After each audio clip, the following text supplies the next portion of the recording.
ప్రియులారా, జాగ్రత్తగా వినండి. కొద్ది మాటలు అందించడానికి ప్రయత్నం చేస్తాను. ఆ కొద్ది మాటలు ఎంత లాంగ్ ఉంటాయో తెలియదు. సో వినండి. చదువుకున్న ఈ భాగంలో ఏమంటున్నాడండి? టోటల్గా నా జీవిత కథ అంతా నీకు ముందే తెలుసు నాయన. ఒట్టిగా తెలియటమే కాదు, ఇదంతా కూడా గ్రంథస్థం చెయ్యబడింది అనే పాయింట్ని ఇక్కడ భక్తుడు పలుకుతా ఉన్నాడు. ఏమని? తన లైఫ్ని దేవుడు ఎలా అబ్జర్వ్ చేస్తున్నాడో అంతా ముందే తెలుసు. ఎవరికి తెలుసు? పరలోక తండ్రికి తెలుసు. తెలుసు కాబట్టే దావీదు ఇలా పాడాడు. తెలుపుము నా అంతము నాకు, తెలుపుము ఆయువు ఎంతో, తెలుపుము నా అంతము నాకు, తెలుపుము ఆయువు ఎంతో, తెలుపుము ఎంతల్పుడనో, తెలుపుము ఎంతల్పుడనో, విరిగి నలిగి ఉన్నాను నేను, విరిగి నలిగి ఉన్నాను, విరిగి నలిగి ఉన్నాను నేను, విరిగి నలిగి ఉన్నాను. పరవాసిని నే జగమున ప్రభువ, పరవాసిని నే జగమున ప్రభువ, నడచుచున్నాను నీ దారిన్, నా గురి నీవెన ప్రభువ, నాకు నేను నీ దరినే చేరెదను, నీ దరినే, నేను నీ దరినే చేరెదను. పరవాసిని నే జగమున ప్రభువ, పరవాసిని నే జగమున ప్రభువా. పరలోక తండ్రికి తెలుసు, మొత్తం తెలుసు, మన హిస్టరీ మొత్తం రికార్డెడ్. మరి తెలిసినప్పుడు మళ్ళీ ఆయన దేవదూతలతో మాట్లాడటం ఏమిటి అంటే, పరలోక తండ్రికి తెలుసు. మరి దేవదూతలతో ఎవరు మంతనాలు జరుపుతారు, ఎవరు సంప్రదింపులు జరుపుతారు అంటే, అన్నీ తెలిసిన దేవుడే దేవదూతల దగ్గరకు వచ్చి ఆయన వాళ్ళతో మాట్లాడేటప్పుడు, సంభాషించేటప్పుడు మళ్ళా సర్వజ్ఞుల్లాగా వాళ్ళతో కూర్చోడు, సర్వజ్ఞుల్లాగా కూర్చోడు. వాళ్ళకి ఎంత జ్ఞానం ఉందో ఆయన కూడా అంతే జ్ఞానం ఉన్నట్టు కూర్చుంటాడు. కూర్చొని మానవ జీవితాల్లో జరుగుతున్నటువంటి పరిస్థితులన్నిటిని గురించి సంభాషిస్తూ, అన్నట్టు మీరు అనుకుంటారేమో, అన్నా ఏదో ఒక లైఫ్ గురించి సంభాషణ అంటే మనం అనుకోవచ్చు, మరి ఇంతమంది జీవితాలను గురించి సంభాషణ జరిగిద్దా? అసలు నాకు డౌట్, అసలు నా గురించి అక్కడ ఏమన్నా మాట్లాడుకుంటారా? మీకుందా? ఎంతమందికి ఉంది డౌట్? నా గురించి అసలు అక్కడ డిస్కషన్ జరుగుతుందా, నా గురించి సంభాషణ జరుగుతుందా, నా గురించి మాట్లాడుకుంటారా అనే డౌట్ ఎంతమందికి ఉంది? ఏం లేదా? చాలామంది చేతులు ఎత్తలా. లేదా? సంభాషణ జరిగిద్దా నీ గురించి? ఎంతమందికి ఈ విషయంలో క్లారిటీ ఉందండి? ఆహా, మీరు ముదిరిపోయారు. ఇందాక ఎత్తలేదు, ఇప్పుడు కూడా ఎత్తలేదు. అంటే టోటల్గా నేను చెప్పేది మీకు అర్థం కావట్లేదా? లేకపోతే అర్థమయ్యి చెయ్యి ఎత్తితే ఏం తిప్పలో, చెయ్యి ఎత్తకపోతే ఏం తిప్పలో అని సర్దుకున్నారా? సో ఒకటి నిజం, తప్పకుండా మనందరి జీవితాలను గురించి అక్కడ ప్రస్తావన వస్తుంది. ఏబు గురించి వచ్చిందా రాలేదా? వచ్చిందా రాలేదా? ఎక్కడొచ్చింది? ఏబు ఎక్కడున్నాడు? భూమి మీద ఉన్నాడు. ఏబు గురించి సంభాషణ ఎక్కడొచ్చింది? ఎవరికెవరికి వచ్చింది? సాతానుకి, దేవునికి వచ్చింది. వచ్చిందా లేదా? రైట్. రెండవది, దానియేలు గురించి సంభాషణ వచ్చిందా లేదా?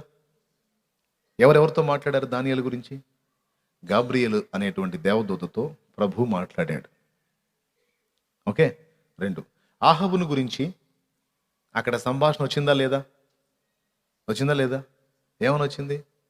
అహబు రామోత్ గిలాదు మీద దిగిపోయి అతడు అక్కడ చచ్చున్నట్లు అతనిని ఎవరు ప్రేరేపిస్తారు అని పరలోక సైన్యములో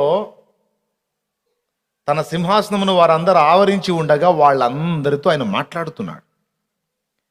ఈ అహాబు అనేవాడు రామోత్ గిలాదు మీదకి యుద్ధానికి పోవాలి, అక్కడ వాడు హతుడవ్వాలి, అక్కడ రథం మీద వాడి రక్తము పడాలి. అది తీసుకొచ్చి వాని భార్య అయిన యెజబెలు, ఎక్కడైతే అమాయకుడు అన్యాయమైపోయాడు ఈ అహాబు ఇతని భార్య యెజబెలు వల్ల, ఆ నిరపరాధిని నిర్దోషిని నిష్కారణంగా నిందపాలు చేసి రాళ్లతో కొట్టి చంపించింది. ఆయన రక్తం ఎక్కడైతే పడిందో, ఎక్కడ ఈ నాబోతు రక్తము కుక్కలు నాకినవో అక్కడ ఈ అహాబు అనే వాని బ్లడ్ కూడా అవి తినాలి, అవి ఆ కుక్కలు నాకాలి. సో ఇతను అక్కడికి వెళ్ళాలి, అక్కడ హతుడు కావాలి, అతని బ్లడ్ రథం మీద పడాలి, ఆ రథం తీసుకొచ్చి ఈ నాబోతు బ్లడ్ పడిన దగ్గర కడగాలి, అక్కడ కుక్కలు ఆ రక్తమును నాకాలి. ఇది ఏలియా ప్రవచనం. అది నెరవేరునట్లు ఎవడా దుష్టుణ్ణి ప్రేరేపిస్తాడు, అహాబుని ఎవరు ప్రేరేపిస్తారు అని ఎక్కడ జరిగింది సంభాషణ? పరలోకంలో సైన్య సమూహం, పరలోక సైన్య సమూహం అంతా ఆయన చుట్టూ ఆవరించి ఉండగా ఈ విషయాన్ని లేవనెత్తి దాని గురించి మాట్లాడాడు ఆయన. ఒక ఆలోచన చెప్పండి. అంటే వాళ్ళకి అక్కడున్న పరిశుద్ధులకి మంచి ఆలోచనలు అయితే చెప్పగలరు, కానీ ఇలాంటి ఆలోచనలకు వాళ్ళకి అంత తెలివి లేదు. కొందరు ఇలాగున కొందరు అలాగున చెప్పారట. ఎక్కడ? ఇక్కడున్న వ్యక్తి యొక్క జీవిత విధానాన్ని గురించి అక్కడ జరుగుతుంది సంభాషణ. కొందరు ఇలాగున కొందరు అలాగున చెప్పారు. సరైన ఐడియా ఎవరు చెప్పలా. అప్పుడు ఒక ఆత్మ ఆయన ఎదుటికి వచ్చిందంట. ఒక ఆత్మ ఆయన ఎదుటికి వచ్చి, నాకు ఛాన్స్ ఇస్తే నేను చేస్తా ఆ పని అందట. ఈ సంగతి మీకాయా చెప్పాడు తన దర్శనంలో. Praise the lord. ఎక్కడుంది? మొదటి రాజుల గ్రంథము 22వ అధ్యాయము 19వ వచనం. అక్కడ నుంచి మీరు చూస్తే నేను చెప్పింది ఉంటుంది. జస్ట్ రిఫరెన్స్ నోట్ చేసుకోండి. స్టోరీ నేను చెప్తాను, అంతే ఉంటుంది అక్కడ. దేవునికి స్తోత్రం కలుగును గాక. హల్లెలూయా. గట్టిగా చెప్పండి. ఇంకోసారి చెప్పాలి, అసలు కాలం ఇటు. మీరు గట్టిగా చెప్తే మీ చేతిలో కూడా కమలాలు వచ్చే అవకాశం ఉంటుంది. చెప్పండి, ఇంకోసారి చెప్పండి. రైట్. సో అక్కడ ఏం జరిగిందో ప్రస్తావనకు వచ్చింది. అక్కడ ఈ ఆత్మ వచ్చి, నాకు ఛాన్స్ ఇస్తే నేను వాడిని పంపిస్తా అక్కడికి అన్నాడు. వీళ్ళందరూ ఎంతసేపు చెప్పారు, ఏది సూటబుల్ కాలేదు, నువ్వెట్లా అహాబుని యుద్ధానికి పోయేటట్టు చేస్తావు అంటే ఏముంది? అహాబు కొంతమంది ప్రవక్తల్ని నమ్మాడు కదా. ఆ నమ్మిన ప్రవక్తలు ఉన్నారు కదా, వాడి భజన బృందం. ఎవరి భజన బృందం? ఈ అహాబు యొక్క భజన బృందం ఉన్నారు. వాళ్ళందరి నోళ్లలో అబద్ధమాడు ఆత్మగా నేను కూర్చుంటానన్నది ఆ ఆత్మ. అప్పుడు అన్నాడు, రైట్, నువ్వు వెళ్ళి సఫలమవుతావు పో అన్నాడు. చూడండి, ఒక దయ్యము మన మీద దాడి చేసి సఫలత పొందాలన్నా కూడా దేవుడే అవకాశం ఇవ్వాలి. కొంతమంది అంటారు, నా మీద చేతబడి చేశారు, చిల్లంగి చేశారు, బాణామతి చేశారు, మంత్రప్రయోగం చేశారు అని. నేను చెప్పనా, దేవుని సంబంధివైన నీవు, నీ మీద ఎవడన్నా ఏదన్నా ప్రయోగతంతు జరిగించి వాడు సఫలత పొందాలి అంటే దేవుని అనుమతి లేకుండా వాడెంత పనోడైనా నీ ఒక వెంట్రుక కూడా పెకలించలేడు. దేవునికి స్తోత్రం. హల్లెలూయా. ఆయన అవకాశం ఇస్తే ఒక ఛాన్స్ ఉంది మళ్ళా. అయితే క్రీస్తు రక్తములో కడగబడిన నీ విషయంలో ఆయన ఒప్పుకునే ఛాన్స్ లేదు. ఒప్పుకుంటే ఎప్పుడు ఒప్పుకుంటాడు, ఏ స్థితిలో ఒప్పుకుంటాడంటే నువ్వు యేసయ్యని విసర్జించినప్పుడు అనుమతిస్తాడు. యేసయ్యని హత్తుకొనున్నంత వరకు నీకు పూర్తి భద్రత ఉంది క్రీస్తులో. జాగ్రత్త జాగ్రత్త, మెల్లిగా చేతులు కందిపోతాయి.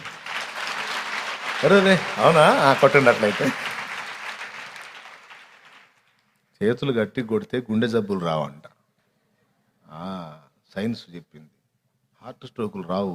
మీరేమిటి అంటున్నారు? ఏది గట్టి కొట్టాడు అది చూసారు ఎంత బాగా కొట్టారు. అంటే ఏదన్నా ప్రయోజనం ఉందంటేనే మనం స్పందించేది. ఏమి లేదంటే సరే పాయింట్కి వద్దాం. ఎక్కడొచ్చాగాం? అదే నువ్వు చెప్పిన కాడికి. ఏమో వినపట్లేదు నాకు, అది చెప్పండి. ఆయన సెలవు లేకుండా నిన్ను జయించడానికి ఏ దుష్టశక్తి కూడా అవకాశం లేదు. ఆయన అవకాశం ఇస్తేనే అది సఫలమైంది. మాంత్రిక విద్యలు ఉన్నాయి, మళ్ళీ లేవని కాదు, ఉన్నాయి. కానీ ఆయన సెలవు లేకుండా తన పరిశుద్ధుల మీద ఏది కూడా ముట్టి జయం పొందడానికి ఛాన్సే లేదు. ఈ అబద్ధమాడే ఆత్మగా నేను ఉంటానంటే వెళ్ళి జయమొందుతావు పో అని ఆయన సెలవిస్తేనే అది జయించింది, లేకపోతే సాధ్యం కాదు. కానీ చూడండి, అంతమంది పరిశుద్ధ దూతలకు రాని ఔడియా దీనికి వచ్చింది, ఈ ఆత్మకు వచ్చింది. చూడండి, ఇది ఏం ఆత్మ అయి ఉంటుంది? ఇది అబద్ధాలు ఆడిచ్చే ఆత్మ. మరి ఏ ఆత్మ? అబద్ధాలు. పరిశుద్ధులకి పనికిమాలిన తెలివితేటలు ఉండవు, పనికిమాలిన వాళ్ళకి పరిశుద్ధులకు ఉండే తెలివితేటలు ఉండవు. అవునా? లోక సంబంధం అనుకుంటాడు నేను జ్ఞానినని. పరలోక సంబంధికి లోక జ్ఞానం అంతగా ఉండదు. లోకస్తులకు పరలోక సంబంధి పిచ్చోళ్ళ కనపడతాడు. కానీ పరలోక సంబంధి, దేవుని సంబంధి, వాని జ్ఞానం వానికి ఉంటుంది. అయితే పరలోక సంబంధికి ఉండే జ్ఞానం అంతా మేలుకరమైంది, ఈ పాతాళ సంబంధమైన వ్యక్తులకు ఉండే జ్ఞానం అంతా కీడుకరమైంది. చిన్న తేడా. ఒకసారి ఒక చిన్న కథ విన్నాను. కథ దైవజనులు అప్పుడప్పుడు చెబుతుంటారు, పెద్దోళ్ళు, పెద్ద వయసు వాళ్ళు చెప్పినటువంటి కథ. ఈ పాతాళంలో అగ్నిలో యాతన పడుతున్న ఈ పనికిమాలిన మోకుంటారు కదా, దేవుడిచ్చిన అవకాశాన్ని కూడా వినియోగించుకోకుండా పాపాన్ని ప్రేమించి జరిగించి, ఒరే కడిగేసుకుండ్రా నా రక్తంలో, పరిశుద్ధులు గండ్రా, పైసా ఖర్చు లేదు, ఒంటికి చాకిరి లేదు, ఉచిత రక్షణ బాబు, ఉచితంరా, నేను వచ్చి ప్రాణం పెట్టి ఇచ్చిన అవకాశం నాయన వినియోగించుకోండి అని చెప్పినా కొంతమంది వెటకారాలు చేసి ఎగతాళి చేసి పక్కన పెడతారే, ఇలాంటి వాళ్ళంతా సచ్చి పాతాళానికి పోయారు. ఇది యేసయ్య అవకాశం ఇచ్చినా ఉపయోగించుకోకుండా ఉన్న బృందం.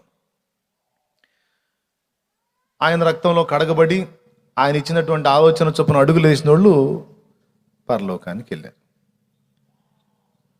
అయితే ఈ అగ్నిలో యాతన పడుతున్నటువంటి వీళ్ళందరూ ఉన్నారు కదా, రోజు మొత్తుకుంటుంటే, సరే దేవుడు ఏంట్రా మీ గొడవ అన్నాడట. కదా, ఏంటేంటి మా గొంతు ఎండుకుపోతుంది, ఇబ్బంది పడుతున్నాం మేము అంటే, ఏం కావాలి మీకు అన్నాడు. నీళ్లు కావాలి అన్నాడంట. నీళ్లు కాదురా పాయసం ఇస్తానన్నాడట. ఏంటిది? పాయసం ఇస్తాను అన్నాడట. మంచి తీయని అమృత తుల్యమైన పాయసం ఇస్తాను, తాగండి రా అన్న. అవునా దేవా, నువ్వు ఎంత కరుణామయుడివి, ఇప్పుడు దాకా తిట్టుకున్నావు, ఏమనుకోవాకు, తొందరగా పంపించన్నారు. ఒక పెద్ద అతిపెద్ద గంగాళం, మన మందిరం అంత గంగాళం అనుకోండి, అంత పెద్ద గంగాళం వచ్చి వాళ్ళ ముందుంది. క్షణంలో దాని నిండా అద్భుతమైన మాధుర్యమైన పాయసం ఉంది. వెళ్ళారు పరిగెత్తుకుంటా దాని దగ్గరికి. ఆగండిరా, ఎట్లా తాగుతారు అంటే, అవును కదా ప్రభా, ఎట్లా తాగాలి అంటే, స్పూన్లు వస్తాయి, ఆగండి అని. అందరి చేతుల్లోకి స్పూన్లు వచ్చేసినాయి. స్పూన్లు అంటే తెలుసా నాయన? అది కూడా తెలియదు. చెంచాలు బాబు. కొంతమంది ఇళ్లలో అదే కదా. దేవునికి స్తోత్రం, హల్లెలూయా. కొంతమంది లేడీస్ అట్టుంటారు, కొంతమంది జెంట్స్ అట్టుంటారు. పెద్దోళ్ళు తిడుతుంటారు, వాడు చెంచా అయిపోయాడని. సో వచ్చినాయి అందరి చేతులకి. వస్తే తపనగా వెళ్ళారు తాగేద్దామని. అలాగే వెళ్ళిపోయి అవి తీసుకొని ఆ పాయసం తీసుకుపోతుంటే, ఆగండి అన్నాడు. మళ్ళీ ఆగేది ఎందుకయ్యా అన్నారు. ఆగండి, అదంతా మీకోసమే, తాగండి, స్పూన్తోనే తాగండి, అయితే ఒక్క షరతు, మోచే వంచకుండా తాగండి అన్నాడు. మీరు తాగండి, ఈ మోచే బెండ్ కాకూడదు, తాగండి అన్నాడు. నాకు తెలుసు, మనం మొత్తుకోగానే ఆయన డేషా పంపించండి ఉరగ పంపిస్తాడా, ఏదో ఉంటుంది, ఆయన మామూలుడు కాదు. ఏదోటి ఉంటుంది. ఎట తాగుతాం? మోచే ఉంచకుండా ఎట తాగుతాం? మన తలకాయలు ఏమన్నా సాగుతాయా కొంగ మెళ్ళలాగా? తలకాయ ఉన్నకాడ తలకాయ ఉంటుంది, చెయ్యం పాత్రలో ముంచుతాడు. ఇప్పుడు ఇక్కడ ఇది నోటి దగ్గరికి రావాలంటే బెండ్ అవ్వాలిగా అని అందరూ స్పూన్లు పడేశారు. ఇది అయ్యేది కాదు, పాడలేదు అని దేశాకెళ్ళి చూస్తున్నారు, గుటకలు మింగుతున్నారు. కుమారులారా ఏంటి ఆలోచిస్తున్నారు? తాగండి అన్నాడు. ఏందయ్యా తాగేది? ఎట్లా తాగుతాం? నిన్ను గెలిపించుకోవటానికి చేసే వ్యవహారం కానీ ఇది. ఏదో మేము అడిగామని ఏదో జాలిగాలో కూడా అనిపించుకోవటానికి ఏదో మా ముందు డేషా పెట్టి చెంచాలు కూడా మా చేతులకి ఇచ్చి చేయొంచకుండా తాగండి అని మమ్మల్ని ఏందే నువ్వు? సమయం మించిపోతుంది, తాగుతారా లేదా అన్నాడు. మేము ఎప్పుడో స్పూన్లు కింద పడేసాం, మా వాళ్ళు కాదన్నారు. ముమ్మారు చెప్తున్నాను, తాగండి అన్నాడు. కుదరదు అన్నారు. తాగండి అన్నాడు. కుదరదు. చివరిసారిగా చెప్తున్నా, తాగుతారా లేదా? మీరు తాగనంటే నా బిడ్డలకైనా ఇస్తాను అన్నాడు. ఇస్తావా? ఇస్తాం. వాళ్ళు తాగుతారా? చూద్దురు కానీ అన్నాడు. సరే అట్లయితే మేము తాగం, ఇచ్చేయన్నారు. ఈ డేషా ఇక్కడ మాయమై ఆ పరిశుద్ధుల ముందు ప్రత్యక్షమైంది. ప్రత్యక్షమైతే వాళ్ళతో కూడా దేవుడు వీళ్ళతో మాట్లాడినట్టే మాట్లాడుతున్నాడు. బిడ్డలారా, మీ అందరినీ ప్రేమించి మీకోసం పాయసం పంపించన్నారా అన్నాడు. సంతోషం తండ్రి అని వాళ్ళు పాత్ర దగ్గరికి వెళ్ళారు. ఆగండి, చేతులతో ఎలా తాగుతారు? స్పూన్లు అన్నాడు. ఓకే, వీళ్ళు అనుకుంటున్నారు తాగుదురు కానీ, నేను తాగా మీరు కూడా తాగుదురు కానీ అని వీళ్ళు వెటకారాలు చేసుకుంటున్నారు. తర్వాత తీరా ఆ స్పూన్లతో వాళ్ళు ముంచి తాగబోయేటప్పుడు ఆగండి అన్నాడు. ఏంటి తండ్రి అన్నట్టు చూశారు. ఎవరికైనా ఒకటే షరతు, వాళ్ళకైనా మీకైనా, అవి తాగండి కానీ మోచేయి వంచకుండా తాగాలి అన్నాడు. అది వాళ్ళు ఒకళ్ళు చూసుకున్నారు. ఎవరు? పరిశుద్ధులు. చూసుకుంటే వీళ్ళు పగలబడి నవ్వుతున్నారు. ఎవరు? పాతాళం బ్యాచ్. అప్పుడు వాళ్ళు క్షణపాటు ఆగి, తప్పకుండా తండ్రి, అదెంత భాగ్యం, అలానే తాగుతామన్నారు. ఎట్లా తాగుతారా అని వీళ్ళు ప్రశ్నార్థకంగా చూశారు. అప్పుడు వాళ్ళు ఏం చేశారు తెలుసా? సహోదరులారా, ఇప్పుడు మనమే తాగాలని రూల్ ఏం లేదు కదా. సింపుల్, నేను నీకు తాపుతాను, నువ్వు నాకు తాపించు, అయిపోయింది. దేవునికి స్తోత్రం కలుగును గాక. హల్లెలూయా. అయిపోయాయి. ఇక ఒక బ్రదర్ తీసుకుని ఇంకో బ్రదర్ దాపించాడు, ఇంకో బ్రదర్ తీసి ఈ బ్రదర్. దేవుని ప్రేమ. వీళ్ళు అట్టంటోళ్ళు కాదు ఇక పాతాళం బ్యాచ్. నేను వాడికి దాపుతా, వాడు దాగి నాకు దాపకపోతే ఎవడిని నమ్ముదాం? ఒకటే డైలాగ్ కదా, న్యాయానికి కూడు లేదు, మంచికి రోజులు కాదు. ఈవిడేదో తెగ మంచోడైనట్టు, పెద్ద న్యాయవంతుడైనట్టు కదిలితే ఇది ఒకటి వాడతాడు. న్యాయానికి కూడు లేదు, మంచికి రోజులు కాదు. మరి దేనికి రోజులు? అందుకే నేను చెడిపోతున్నాను అంటే సమాజం చెడిపోయింది కానీ నేను చెడిపోతున్నానని ఇది ఒకటి అడ్డం పెడతాడు. చెప్తున్నా, నువ్వు న్యాయవంతుడు అయితే దేవుడు నీకు అన్యాయం చేయడు. నువ్వు మంచిగా ప్రవర్తిస్తే దేవుడు నిన్ను చెడుకు అప్పగించడు. నువ్వు చేసే మంచి నీకు తప్పకుండా అక్కడికి వస్తుంది, ఆశీర్వాదం అయింది. నీ న్యాయ ప్రవర్తన తప్పకుండా నీకు దీవెన తెస్తుంది. చూడు, దేవుని సంబంధులకు ఉన్న జ్ఞానం, ఈ పాతాళ సంబంధుల జ్ఞానం అంటే వీడికి లేకపోయినా పర్లేదు కానీ వాడికి మాత్రం నేను పెట్టకూడదు. అన్న నేను పెడితే తిని వాడు పెట్టకపోతే నాకు మరి అరే అట్లా ఎందుకు అనుకోవాలరా? నువ్వు ప్రేమించు, ఖచ్చితంగా అటు నుంచి ప్రేమ వచ్చింది. నేను నమ్మను, ఇది ఇట్లా ఉంటుంది. సో అట్లాగే మంచి విషయాల్లో జ్ఞానవంతులే వాళ్ళు, పనికి మాలిన తెలివితేటలు వాళ్ళకుండవు. అవి ఈ దయ్యాలకు ఉంటాయి అన్నమాట. ఈ తగాదలు పెట్టే తెలివితేటలు, ఇళ్ళు ఈ కొంపలు కూల్చే తెలివితేటలు, పచ్చని జీవితాల్లో చిచ్చులు పెట్టే తెలివితేటలు, జీవితాలని నాశనం చేసే తెలివితేటలు, అబద్ధాలు ఆడించే తెలివితేటలు, చెడుతనానికి ఈడ్చుకెళ్లే తెలివితేటలు, మనుషుల్ని వంచనతో వశపరుచుకుని దెబ్బతీసే తెలివితేటలు, ఈ పనికి మాలిన దయ్యపు తెలివితేటలు ఇవన్నీ దేవుని సంబంధాలకి కష్టం. అవి వాళ్ళు ప్రేమ కలిగిన వారు. అమర్యాదగా నడువనిది అపకారం చేయనిది, అన్నిటినీ తాళునది, అన్నిటినీ ఓర్చునది, స్వప్రయోజనం చూసుకొననిది, సత్వరమే కోపపడనిది, దంభము లేనిది, మత్సరపడనిది, అన్నిటికీ ప్రేమ ఒక్కటి. ప్రేమే జగతికి మూలం, ప్రేమే దైవ స్వరూపం, ప్రేమే నిత్య జీవం, ఆ ప్రేమే మోక్ష మార్గం, ప్రేమే జగతికి మూలం.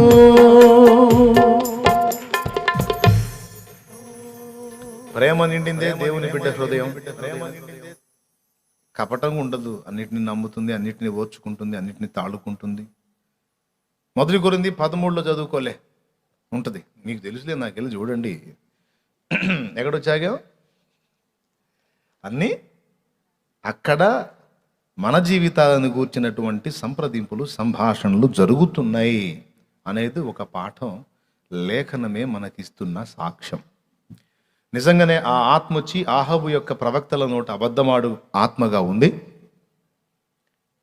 అన్నట్టుగానే వాళ్ళ మాట నమ్మి వాడు యుద్ధానికి పోవటం, యుద్ధంలో అనుకున్నట్టు హతుడవటం, ఏలియా శాప ప్రకారం అతని యొక్క రక్తము అతడు దుర్మార్గం చేశాడు. ఏం లేదండి, పాపం నాబోత్ అనేవానికి ఒక ద్రాక్ష తోట, ఒక తోట ఉంది, ఒక పొలం. ఆ పొలం ఈ రాజుకు నచ్చింది, అహాబుకి నచ్చినందుకు ఆ పొలం నాకు కావాలన్నాడు నాబోతుతో. అంటే అతను అన్నాడు, అయ్యా నా పూర్వీకులది, నా పిత్రార్జితం, నాకు సెంటిమెంట్ అది అన్నాడు. నాకు అది సెంటిమెంటు, నా పూర్వీకుల జ్ఞాపకార్థంగా ఉంచుకున్నాను. నేను ఎన్ని బాధలు వచ్చినా దాన్ని అమ్మలేదు, నేను అమ్మను అన్నాడు. నువ్వు రాజు అయితేనే ఎవడో అయితేనే నన్ను అమ్మేదానికి నాకు ఇష్టం లేదన్నాడు. వెంటనే వీడు మూతి ముడుచుకొని పోయి ఇంటికాడు కూర్చుంటాడు, బొంగ మూతి పెట్టుకొని మనం పెట్టుకొని పోయి కూర్చుంటాడు. ఒకవాడు ఉంటాడు అట్టంటోడు. ఆ భార్య అడిగింది, ఏంటండి ఏంటి మూతి ముడిచి కూర్చున్నారు అంటే జరిగిందంతా చెప్పాడు. ఆ నాబోతు నాకు ద్రాక్ష తోట ఇన్ని అన్నాడు, ఆ తోట ఇవ్వను అన్నాడు. అంటే ఎక్కడ దొరికేవరో నాకు ఒట్టి వెధవే అనుకుని ఇంత మాత్రం దానికి ఎందుకు నువ్వు బొంగ మూతి పెట్టి కూర్చున్నావు, అవసరం లేదు, నేను తెప్పిస్తాను నీకెందుకు అని ఆ దుర్మార్గురాలు ఈ నాబోతు రాజు మీద తిరుగుబాటు చేశాడు, నిందించాడు రాజునని కొంతమంది అబద్ధ సాక్షుల్ని కల్పించి వాళ్ళ చేత ఆ నాబోతు మీద, అతని ఇంటి వారి మీద అబద్ధ సాక్ష్యం చెప్పించి వాళ్ళందరినీ రాళ్ల చేత కొట్టించి చంపించి ఆ నాబోతు ద్రాక్ష తోటని స్వాధీనపరుచుకొని ఈ సంగతి ఆహాబుకు చెప్పిద్ది. ఓ ఆ తోటలో నువ్వేం చేయాలనుకున్నావు చేసుకోపో, ఆ తోట నీదే కాను. ఎట్లా నాది అంటే, నీకు ఇవ్వనన్న వాడి ఫ్యామిలీయే లేకుండా చేశాను. వీడు అనొద్దు దుర్మార్గురాల, అంత దుర్మార్గం ఎందుకు చేసావని మొత్తుకోవద్దు. వీడు సంతోషం అని ఆ బొంగ మొద్దు తీసేసి పోయాడు. వీడిని ఏం చేయాలా? దాన్ని స్వాధీనపరచుకోవడానికి పోతుంటే రానే వచ్చాడు ఏలియా. మరి దేవుడు ఊరుకుంటాడా? వచ్చాడు, వచ్చి ఎవరా ఆడికి వెళ్తున్నా, భలే హుషారుగా వెళ్తున్నావే, నిరపరాధి నీతిమంతుడైన నాబోతు అతని పిల్లల రక్తమును నువ్వు చిందించావు, వాని తోట నాశించి. సైన్యములకు అధిపతి యెహోవాది చూచి ఉన్నాడు, యెహోవా జీవము తోడో. నిరపరాధి అయిన నాబోతు రక్తం ఎక్కడ కుక్కలు నాకెనో అక్కడ నీ రక్తము కుక్కలు నాకుతాయి. ఓ అన్నాడు, నా పగవాడా నీకు చిక్కానా నేను అంటాడు వీడు. దేవుని సంబంధిని పగవాడు అంటాడు ఈ దౌర్భాగ్యుడు. దేవుని ప్రవక్తని, దేవుని సంబంధిని శత్రువుగా భావించాడు. వాని గతి చివరికి అదే అయింది. సో దేవుని కార్యములు భూమి మీద ఎలా జరుగుతున్నాయి, భూమి మీద వ్యక్తుల జీవితాలు, దుర్మార్గుల జీవితాలు దేవుడు గమనిస్తున్నాడు, నీతిమంతుల జీవితాలు కూడా దేవుడు కనిపెడుతున్నాడు. గట్టిగా గట్టిగా గట్టిగా హల్లెలూయా. అన్యాయమైపోతున్న నిన్ను కనిపెడుతున్నాడు, నీకు అన్యాయం తలపెడుతున్న వాడిని కూడా కనిపెడుతున్నాడు. మోసపోయిన నిన్ను కనిపెడుతున్నాడు. ఎవడు నిన్ను మోసం చేశాడో వాణ్ణి కూడా దేవుడు దృష్టించే ఉన్నాడు. ఏడుస్తున్న నిన్ను కనిపెడుతున్నాడు. ఎవరి వలన నువ్వు ఏడుస్తున్నావో వారిని కూడా కనిపెడుతున్నాడు. నష్టపోయిన నిన్ను కనిపెడుతున్నాడు. ఎవడు నిన్ను నష్టపుచ్చాడో వాణ్ణి కూడా కనిపెడుతున్నాడు. బాధని శ్రమను అనుభవిస్తున్నా నిన్ను గుర్తిస్తున్నాడు. ఆ బాధకి శ్రమకి నిన్నెవరు గురి చేశారో, ఎవరు టార్చర్ చేస్తున్నారో వాళ్ళని కూడా ఆయన చూస్తానే ఉన్నాడు. ఆయన కళ్ళేం గుడ్డి కళ్ళు కాదు, చూస్తానే ఉన్నాడు. మొత్తం చూస్తానే ఉన్నాడు. చూసురుకుంటాడా? ఎవడు చేసిన కార్యానికి వానికి జడ్జిమెంట్ రికార్డెడ్ అయిపోతుంది అంతే. అదే ఇక్కడ ప్రకటించడం జరిగింది. ప్రియులారా, భూమి మీద మానవ జీవితాల్లో జరుగుతున్నటువంటి పరిస్థితులన్నిటినీ పరిగణలోకి తీసుకొని, తెలుసా, మొర్దెకాయని చంపాలని హామానా అనేవాడు కుట్ర బన్ని రాత్రి వేళ వెళ్ళాడు. పాపం మొర్దెకాయ నిద్రపోతున్నాడు. తన భక్తుడు నిద్రపోతున్నాడు. అరే మొర్దెకాయని చంపించడానికి వీడు శాసనం చేయించడానికి వెళ్తున్నాడు. 50 మూరల ఎత్తు ఉరికొయ్య మీద వేలాడదీయించాలని కుట్రబన్ని హామానుగడి రాత్రి వేళ వెళ్తున్నాడు. నా బిడ్డని దెబ్బతీస్తాడని తన బిడ్డ నిద్రపోతుంటే దేవుడు మేల్కొని చూస్తున్నాడండి. హల్లెలూయా. తల్లి అయిన మరచునేమో నేను నిన్ను మరువను, చూడుము నా అరచేతులలో నిన్ను చెక్కియున్నాను. తల్లి అయిన మరచునేమో నేను నిన్ను మరువను, చూడుము నా అరచేతులలో నిన్ను చెక్కియున్నాను. నీ పాదము తొట్టిల్లనీయను నేను, నిన్ను కాపాడువాడు ఉనుకడు నిదురపోడు అని చెప్పి వాగ్దానం చేసిన యేసయ్యా తల్లిలా లాలించును, తండ్రిలా ప్రేమించును. తల్లిలా లాలించును, తండ్రిలా ప్రేమించును. ముదిమి వచ్చు వరకు ఎత్తుకొని ముద్దాడును, చంక పెట్టుకొని కాపాడును. యేసయ్యా తల్లిలా లాలించును, తండ్రిలా ప్రేమించును. తల్లిలా లాలించును, తండ్రిలా ప్రేమించును.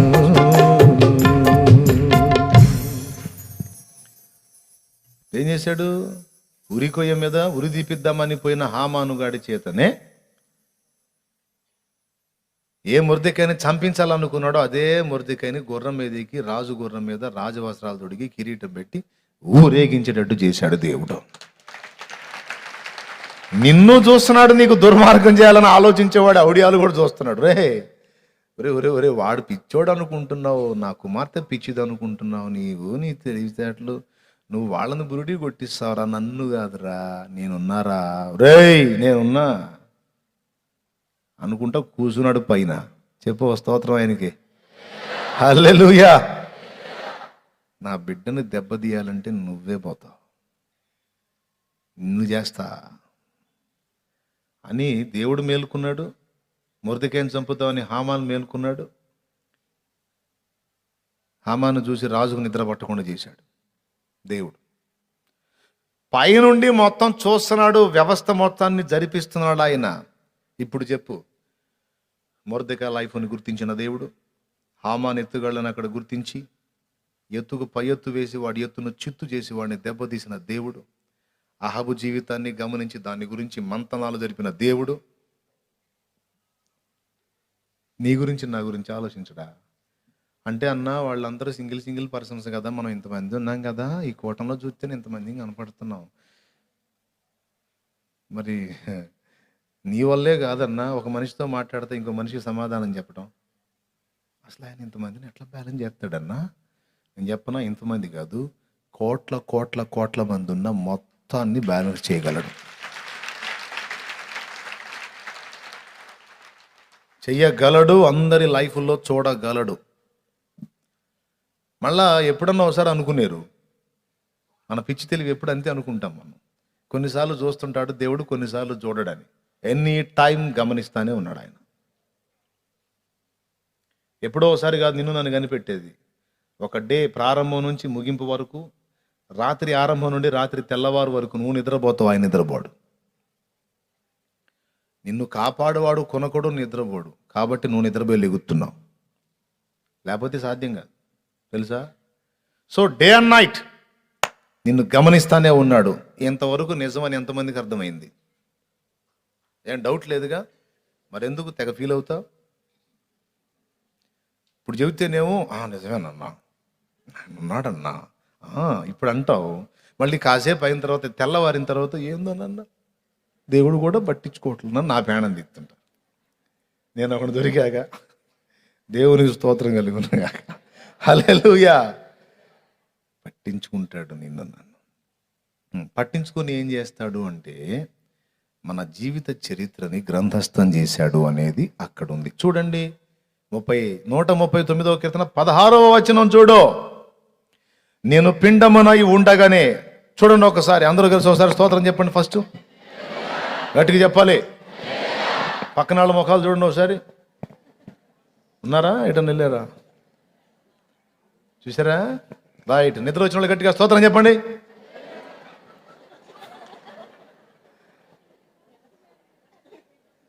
ఏంది అప్పుడే వచ్చిందా?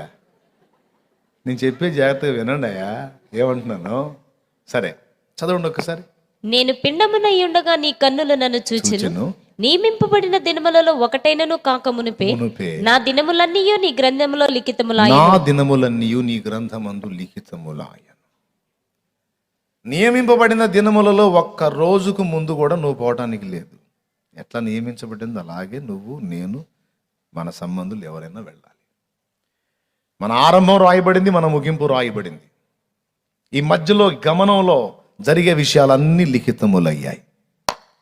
దేవుడు ఏమేమి రాస్తాడు అంటే మన మంచి రాయబడుతుంది, మన చెడ్డ కూడా గ్రంథస్థం చేయబడుతుంది. మొట్టమొదటిది నంబర్ 1, మనుషుని జీవితంలో మాటలు లిఖితములవుతున్నాయని యేసయ్య చెప్పాడు. మత్తయి సువార్త 12వ అధ్యాయం 36వ వచనంలో అక్కడ ఏమి రాయబడుతున్నాయో నంబర్ 1గా అది నోట్ చేసుకో. చదువు. నేను మీతో చెప్పినదేమనగా, ఏమనగా మనుషులు పలుకు వ్యర్థమైన ప్రతి మాటను గూర్చియు విమర్శ దినముల లెక్క చెప్పవలసి ఉండును. మనుషుడు పలుకు వ్యర్థమైన ప్రతి మాటను గూర్చియు అంటే మనం మాట్లాడే మాటల్లో పనికొచ్చే మాటలు ఉన్నాయి, పనికి మాలిన మాటలు ఉన్నాయి. యుక్తంగా మాట్లాడే మాటలు ఉన్నాయి, అనవసరంగా మాట్లాడే మాటలు ఉన్నాయి. యుక్తంగా మాట్లాడిన ప్రతి మాట లిఖితమైంది, అనవసరంగా మాట్లాడినవి కూడా లిఖితములైనాయి. రేపు అక్కడికి వెళ్ళిన తర్వాత ఇన్ని మాటలు వేస్ట్ మాటలు మాట్లాడావురా, పాపం వాడు ఏం చేయలేదు, అనవసరంగా వాడిని నీ మాటలతో గాయపరిచావు, వాడు మెత్తటోడని దుఃఖపెట్టావు, నా బిడ్డ ఎంతో వినయం కలిగింది మెత్తదని నువ్వు తన మెతకను గుర్తించి అనరాని మాటలతో గాయపరిచావు, కేవలం నిష్ప్రయోజనంగా వ్యర్థంగా ఈ మాటలు అన్నావు, ఎందుకన్నావు చెప్పు అని కూర్చుంటాడు. ఎందుకంటే ప్రవ్వా అసలు ఇట్లా అడుగుతావని అనుకోలేదు ప్రవ్వా, అనుకుంటే పొరపాటును కూడా మాట్లాడకపోతుంది ప్రవ్వా, అట్లాంటిది ఏమి ఉండదులే అనుకున్నా ప్రవ్వా. అనుకునేది ఏందిరా, నేను చెప్పాగా అంటే ప్రవ్వా ఇంత సీరియస్ అనుకోలేదు ప్రవ్వా. చెప్పావు కానీ ఇంత సీరియస్గా నువ్వు పట్టించుకుంటావు, దీన్ని సీరియస్గా పరిగణలో తీసుకుంటావని నేను అనుకోలేదు. ఎందుకు అనుకోలేదు? నా లేఖనము నిరర్ధకము కానేరదు కదా, చెప్పు, దానికి ఆన్సర్ చెప్పు అని అడిగితే తల దించుకోవాలి, లెక్క చెప్పాలన్నాడు.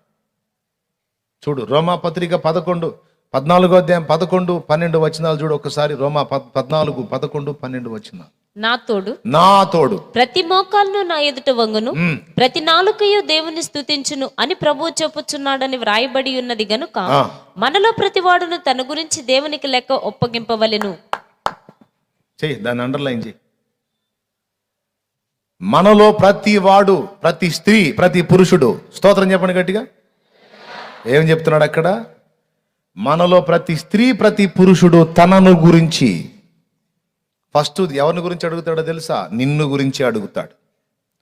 నువ్వు చేసిన చర్యలను గురించి అడుగుతాడు. అన్నయ్యో నువ్వేం భయపెడుతున్నావు, మారు మనసు పొంది బాప్తీసం పొందిన మనకు అట్లాంటివి లేవన్నావుగా, భయమ్మో మళ్ళీ తీర్పు గురించి చెబుతున్నావు ఏంటి?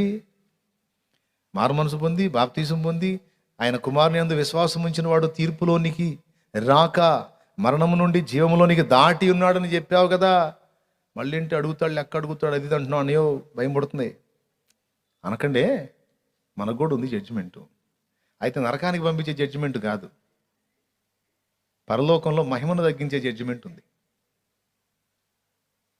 మనందరినీ కూడా దేవుడు ఉన్నతమైన మహిమలో చూడాలని ఆశిస్తున్నాడు.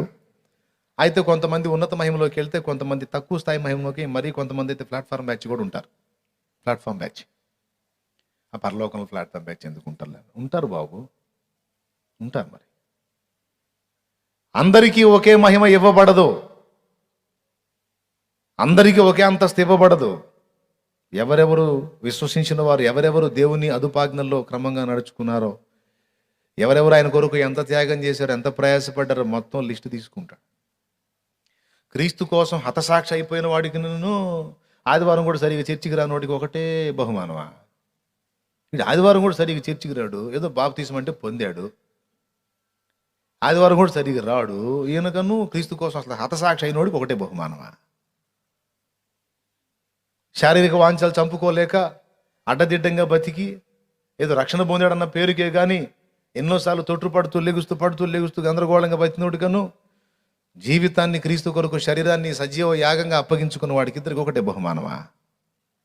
కాబట్టి నోటిని అదుపులో పెట్టుకొని క్రమంగా మాట్లాడే వాడికి పనికి మాలిన వ్యర్థమైన మాటలు, నేను పరిశుద్ధుండే, నేను ఇది పలకూడదే, ఈ మాట రాకూడదే అని ఇంగితం కూడా లేకుండా ఎట్లా పడితే అట్లా మాట్లాడిన వాడికి, నాలుగును అదుపులో పెట్టుకుని క్రమంగా మాట్లాడిన వ్యక్తికి ఇద్దరికి ఒకటే బహుమానమా? ఎందుకుంటుంది? అందుకే మనందరికీ న్యాయపీఠపు తీర్పు ఉంది. 2 కొరింథీ పత్రిక 5వ అధ్యాయం 10వ వచనం ఒకసారి చూడు. 2 కొరింథీ పత్రిక 5:10 ఎంతసేపా? ఎందుకనగా తాను జరిగించిన క్రియల చొప్పున హలో తాను జరిగించిన క్రియల చొప్పున అవి మంచివైనా సరే చెడ్డవైనా సరే దేహముతో జరిగించిన వాటి ఫలమును ప్రతి దేహముతో నాలుక ఎందులో అవయవం? శరీరంలో అవయవమే. దేహముతో జరిగించిన ప్రతి ఫలమును ప్రతివాడును పొందునట్లు, దేహముతో జరిగించిన వాటి ఫలమును ప్రతివాడు పొందునట్లు మనమందరమును క్రీస్తు న్యాయపీఠం ఎదుట ప్రత్యక్షము కావాలి. దేవునికి స్తోత్రం కలుగును గాక. మనకు ఏర్పడే తీర్పేమో క్రీస్తు న్యాయపీఠపు తీర్పు. రక్షణ పొందని అన్యులకు ఏర్పడే తీర్పేమో ధవళ సింహాసనపు తీర్పు. అది ప్రకటన గ్రంథము 20వ అధ్యాయము 11వ వచనంలో ఉంటుంది. ధవళ సింహాసనపు తీర్పు, అందులో అన్యజనులు తీర్పులోకి వస్తారు. మనకు తీర్పు, రక్షింపబడిన విశ్వాసులం, మారు మనసు పొంది హలో బాప్తీసం పొందిన మనకుండే జడ్జిమెంటు న్యాయపీఠపు తీర్పు. న్యాయపీఠపు తీర్పు మనందరం ఎదుర్కొంటాం. ఆ తీర్పులో మనల్ని తీర్పు తీర్చేది సాక్షాత్తు యేసయ్యే. క్రీస్తు న్యాయపీఠపు తీర్పు అది. అక్కడ క్రీస్తు కూర్చుంటాడు. మనకి జడ్జిమెంట్ చేసేది ఆయనే, అన్యజనులకు తీర్పు తీర్చేది కూడా ఆయనే. ఆ మాట రోమాపత్రిక 8:34 కూడా సాక్ష్యం ఇస్తుంది. జస్ట్ రిఫరెన్స్ రాసుకో అంతే. ఇప్పుడు పాయింట్కి వస్తాను. మనం పలికినటువంటి మాటల పాపము, లేక మనం పలికినటువంటి మాటల యొక్క శ్రేష్టతను బట్టి వాటి విషయంలో దేవుడు పట్టించుకుంటున్నాడు, అవి కూడా రాస్తున్నాడు అని బైబిల్ సాక్ష్యం ఇస్తుంది. వేగు చూశారు 12 మంది పోయి కనాను దేశాన్ని. 10 మంది ఏమో అమ్మో ఆ జనులు ఇంత పొడుగున్నారు, ఇంత ఎత్తర్లు, వాళ్ళని మనం గెలవలేమని 10 మంది చెబితే మాటలే. నూను కుమారుడైన యెహోషువ, యెఫున్నె కుమారుడైన కాలేబు, వీళ్ళిద్దరూ మంచి సాక్ష్యం ఇచ్చారు. ఏమని? ఇన్ని గండాలు దాటుకుంటా మనం వచ్చామా? దేవుడే మనల్ని తప్పించుకుంటా వచ్చాడు. ఆయన మన యందు ఆనందిస్తే వాళ్ళని కూడా కొట్టేస్తాం, మీరు ఎందుకు భయపడుతున్నారు? దేవుడు మనకు తోడై ఉన్నాడు. మీరు మీ బలమును నమ్ముకోకండి, ఆయన బలాన్ని నమ్మండి, ఆయన మీద ఆధారపడండి అని విశ్వాసముతో కూడిన మాటలు వీళ్ళు పలికారు. అవిశ్వాసంతో అంటే దేవుణ్ణి పక్కన పెట్టి తమ బలమును ఆధారం చేసుకొని మిగిలిన 10 మంది పలికారు. ఏం తీర్పు జరిగిందో మీకే తెలుసు. నా విషయములో విశ్వాసం ఉంచి నన్ను బట్టి విశ్వాసపు మాటలు పలికినటువంటి నూను కుమారుడైన యెహోషువ, యెఫున్నె కుమారుడైన కాలేబులు మాత్రమే వాగ్దత్త దేశంలో ప్రవేశిస్తారు. మిగిలిన వాళ్ళంతా మధ్యలోనే హతులవుతారని వాళ్ళు పలికిన ఆ పనికిమాలిన చెడ్డ మాటను బట్టే. ఏ మాట? అవిశ్వాసపు మాట.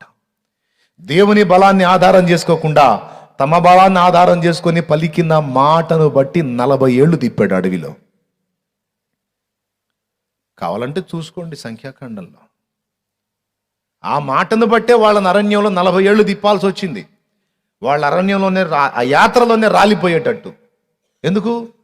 నన్ను నమ్మక సందేహించిది, అవిశ్వాసులుగా మాట్లాడిది గనుక నా విశ్రాంతిలో వాళ్ళు ప్రవేశించరన్నాడు. చూడండి, మనం పలికే మాటల్ని దేవుడు ఎంత సీరియస్గా తీసుకుంటున్నాడు. సంవత్సరాంతంలోకి వచ్చాం మనం ఈరోజు. ఈ సంవత్సరానికి లెక్క ప్రకారం వచ్చే ఆల్ నైట్స్లో ఇది చివరి ఆల్ నైట్.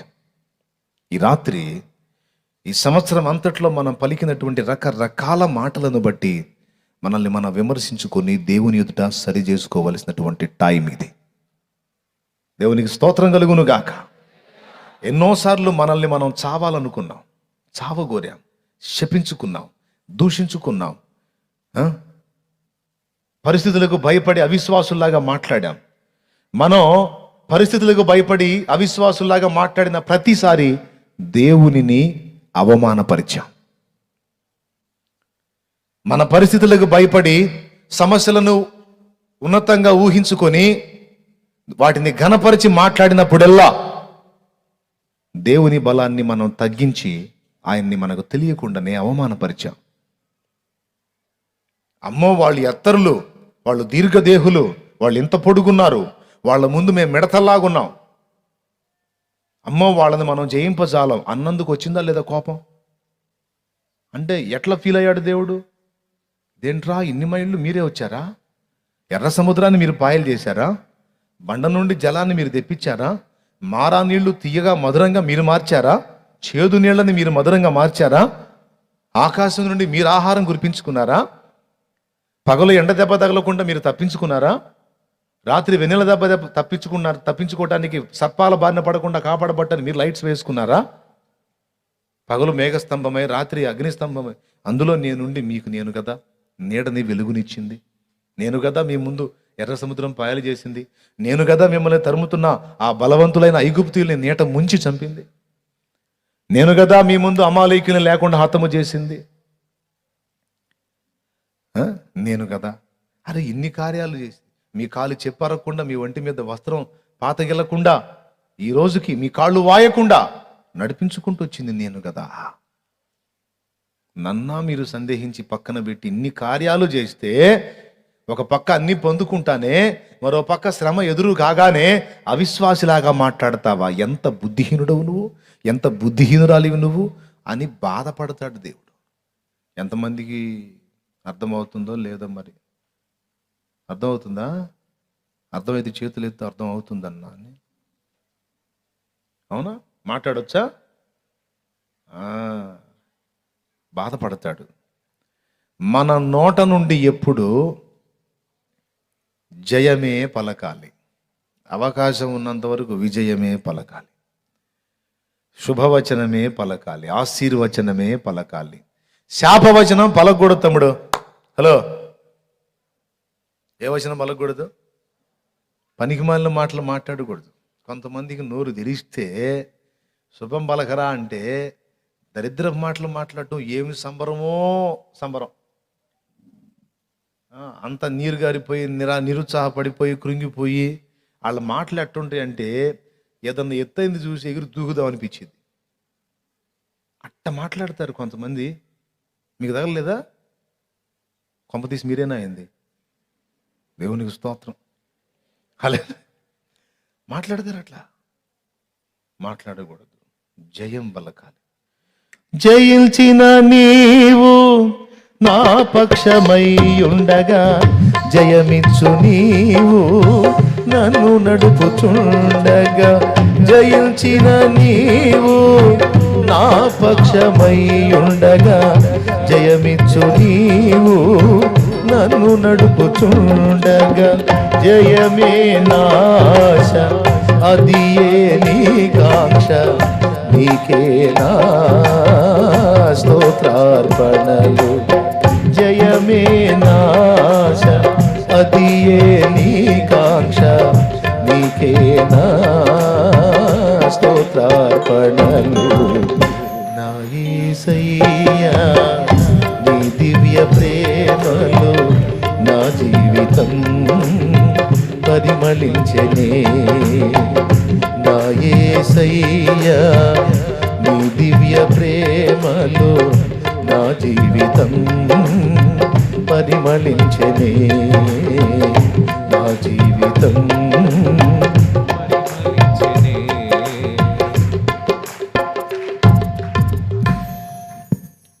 సమస్య ఎంత పెద్దదైనా దేవుని మీద ఆనుకున్నోడు, దేవుని నమ్ముకున్నోడు ఓడిపోయిన మాటలు మాట్లాడు. ఓటమి పాలయ్యే అవకాశం ఉన్నా సరే ఏం కాదు, ఓటమి కలగదు. దేవుడు మనకు తోడై ఉన్నాడు. జయమే, జయమే, శుభమే. కీడు కలిగిందిగా, ఏం కాదు, అది కూడా మేలుకే. అపజయం వచ్చింది, ఏం కాదు, అందులో రహస్యం ఉంది, అది కూడా మన మంచికే. ఆయన చూస్తున్నాడు అన్నీ. ఆయన తెలియకుండా ఏమొస్తుంది? మరి ఆయన చూస్తా కూడా ఇది అనుమతించాడంటే మంచికే, ఆయనకే స్తోత్రం. నేను చెప్తున్నాను, ఎప్పుడైతే యేసు ప్రభువుని నువ్వు ఆశ్రయించి ఆయనను నమ్ముకొని ఆయన రక్తంలో నీ పాపాలు కడిగేసుకొని పరిశుద్ధుడవై ప్రభువుని హత్తుకున్నావో అయిపోయింది. ఇక నీ పంట పండింది, అంతే అయిపోయింది. ఇక నీ అదృష్టాన్ని ఎవడో పాడు చేయలేడు. నువ్వు అదృష్టవంతుడు అయిపోయి అదృష్టవంతుల లెక్కలో చేర్చబడ్డావు. యేసును కలిగి ఉండని వాడు ఎంతటి సంపన్నుడైనా దరిద్రుల లెక్కలో ఉన్నాడు. మళ్ళీ చెప్పేదా సరిపోద్దా? ఇంత క్లియర్గా చెప్పినాక మళ్ళీ ఎందుకు? యేసుని గుర్తించని వాడు, యేసుని కలిగి ఉండనివాడు, యేసు రక్తంలో కడగబడిన వాడు, పరిశుద్ధ పరచబడిన వాడు, ఆయన ఇచ్చిన సువర్ణావకాశాన్ని వినియోగించుకోని వాడు ఈ లోకంలో ఎంత సంపన్నుడైనా, కోట్ల రూపాయల డబ్బున్నా, భవంతులున్నా, పొలములున్నా, స్థలములున్నా, అపార్ట్మెంట్లున్నా, ఏ డిపార్ట్మెంట్కు చెందినవాడైనా దరిద్రుల లెక్కలోనే ఉన్నాడు. ఎందుకు? అదృష్టం ఎవరైతే ఉన్నాడో ఆ అదృష్టాన్ని వీడు సొంతం చేసుకోవాలా. ఈ లోక సంబంధమైనవే అదృష్టం అనుకొని అసలు అదృష్టమై ఉన్న యేసయ్యను పక్కన పెట్టాడు. ఇక యేసయ్యను పట్టుకున్నవాడు, యేసయ్యను హత్తుకున్నవాడు, ఆయన రక్తంలో కడగబడి పరిశుద్ధపరచబడినవాడు ఈ లోకంలో ప్లాట్ఫారం బతుకుతున్నా సరే ఆడు అదృష్టవంతుడంతే. నా చిన్నతనంలో యేసుప్రభుని నమ్ముకున్న పెద్ద ఆయన తెలుసు నాకు. ఆయన ఎప్పుడన్నా చూడండి స్తుతి పాడతానే ఉంటాడండి. నా చిన్నతనంలో చూశాను. ఎంత అద్భుతమైన స్వరం అంటే ఆయన గొంతు ఆ మూల బజార్లో ఆయన పాట పాడుతుంటే ఈ మూలకి వినపడిద్ది. కమ్మని స్వరం, గంట కొట్టినట్టు పాడతాడు. ఎప్పుడన్నా చూడు పాడతానే ఉంటాడు ఆయన. ఒక్క రోజన్నా ఆయన మౌనంగా రోడ్డు మీద తిరగటం నేను చూడలా.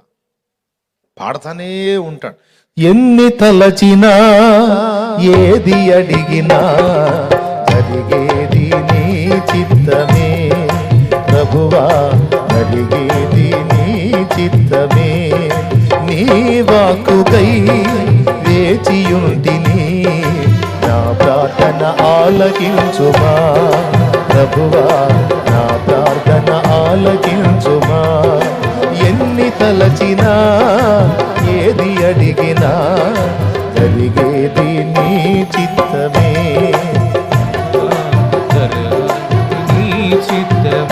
ఆడుకుంటానే తిరుగుతాడండి. నడిపించున్నా నావ పాడతాడు, ఎన్ని తలచినా పాడతాడు, నీ వాక్యమే నన్ను బ్రతికించిన పాడతాడు, నీవు చేసిన ఉపకారములకు నేనేమి చెల్లింతును, నీవు చేసిన ఉపకారములకు నేనేమి చెల్లింతును. ఏమండి, తబలా లేదు, కీబోర్డ్ లేదు, కంజర లేదు, కనీసం గజ్జె కొట్టే పరిస్థితి కూడా లేదు. ఓన్లీ వాయిసే పాడతాడు. అంతా స్తుతే, అంతా కృతజ్ఞతే, అంతా యేసయ్యని మహింపరుస్తానే ఉంటాడు. అబ్బా, ఎంత దీవించబడ్డాడు కదా. ఇంతకేం పని చేస్తా పాడతాడు తెలుసా? అక్కడే ఉంది ట్విస్ట్. చిత్తు కాగితాలు ఏరతాడు. చిత్తు కాగితాలు ఏరతాడు. ఒక గోతం పెట్టుకుంటాడు. ఆ రోడ్లమిటి, ఆ చెత్త కుప్పల్లో, ఆ చెత్త కుండీల దగ్గర తిరిగి చిత్తు కాగితాలు అవి ఏరి ఆ సంచిలో వేస్తూ ఉంటాడు. సాయంత్రానికి ఆ బస్తా నిండా చేసుకొని అవి తీసుకెళ్ళి కాటా కొట్లో, ఈ చిత్తు కాగితాలు కొనే కొట్లో అమ్ముకొని ఆ వచ్చిన సొమ్ముతో తిని బ్రతుకుతాడు. మరి ఆయనకు అంతసేటు ఏం ఉపకారం చేశాడో నాకు అర్థం కాదు. ఉపకారం అంటే చిత్తు కాగితాలు ఏరుకునే బతుక? మన లాజిక్ ఇది. మరి ఆయన లాజిక్ ఆయనకుంది. ఏంది? నాకు ఈ చిత్తు కాగితాలు ఏరుకునే బతుకైనా, లేకపోతే మిద్దె మీద కూర్చొని అందలం ఎక్కిన బతుకైనా ఇది కాదు సోదరా. నాకు అక్కడుంది మహిమ. అక్కడ ఈ చినిగిపోయిన ఈ చీకులైపోయిన ఈ చొక్కాకి ప్రతిగా నాకు మహిమ వస్త్రము తొడగబోతున్నాడు. ఆల్రెడీ రక్షణ వస్త్రం తొడిగేశాడు. నా తలకు చుట్టుకున్న ఈ తలగుడ్డ, ఈ తువ్వాలు, మురికి పట్టిన తువ్వాలు నల్లగా ఉంటుంది. అది ఆ మురికి పట్టిన తువ్వాలకు ప్రతిగా నాకు కిరీటం ఇవ్వబోతున్నాడు ఆయన. ఈ చెత్త కుండీల దగ్గర, ఈ దిబ్బల మీద, ఈ కసువు చెత్తల దగ్గర తిరిగే, ఈ అశుద్ధమైనటువంటి హేయమైనటువంటి స్థలాల్లో సంచరించే నన్ను సువర్ణ వీధుల్లో నడిపించబోతున్నాడు. ఏం చేయాలి? ప్రాణం పెట్టాడయ్యా నా కోసం. సౌండ్ల కోసం కాదు పెట్టింది.